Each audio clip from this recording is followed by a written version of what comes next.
আজি আকৌ গোটেই চুলি সোপা কাটি দিম বাপেকে সেইকাৰণে হাতত লৈ লৈছো ফণী আৰু কেঁচি বলক এতিয়া ষ্টাৰ্ট কৰোঁ মোৰ চুলিখিনিত যে এটা ভাল হেয়াৰ কাট নিদিয়া কিমান বছৰ হৈ গ'ল পাত্তা নাই হেকেটা হেয়াৰ ষ্টাইল দেখি মোৰ নিজৰ আমনি লাগি গৈছে সেইকাৰণে ভাবিলোঁ যে কিবা এটা ব্যৱস্থা কৰা যাওক এয়া দেখিছেনে মই চুলিখিনি কেনেকৈ লৈছোঁ গোটেই চুলিখিনি আগলৈ আনি পেলাই এনেকৈ এটা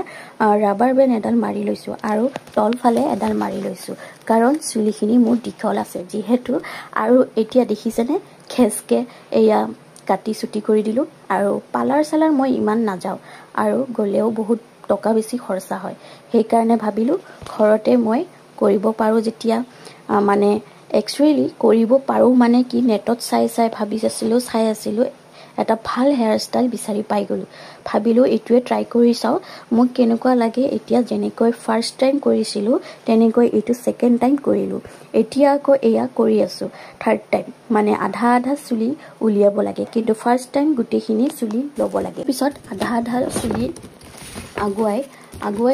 আহিব লাগে এতিয়া দেখিছেনে মই এয়া ফাৰ্ষ্ট টাইম কৰি আছোঁ মোৰ চুলিখিনি মানে ভলিউম নাইকিয়া হৈ গৈছিলে মানে বামচি যে হৈ থাকে তেনেকুৱা নাইকিয়া হৈ গৈছিলে একদম ষ্ট্ৰেইট আৰু লিংলিঙীয়া বুলি কয় যে আমাৰ অসমীয়াত সেইখিনি কোৱা হৈ গৈছিলে কিন্তু এতিয়া চাওক কিমানখিনি ভলিউম আহি গ'ল হয়নে অকণমান চুটি কৰি দি দিলোঁ কাৰণ এই বেয়া চুলিখিনি মানে ফাটি যোৱা চুলিখিনি কাটি দিছোঁ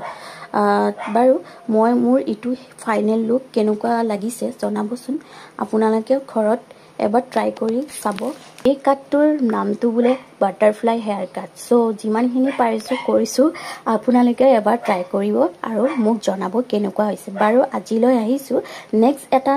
মিনি ব্লগত আকৌ লগ পাম আজিলৈ বাই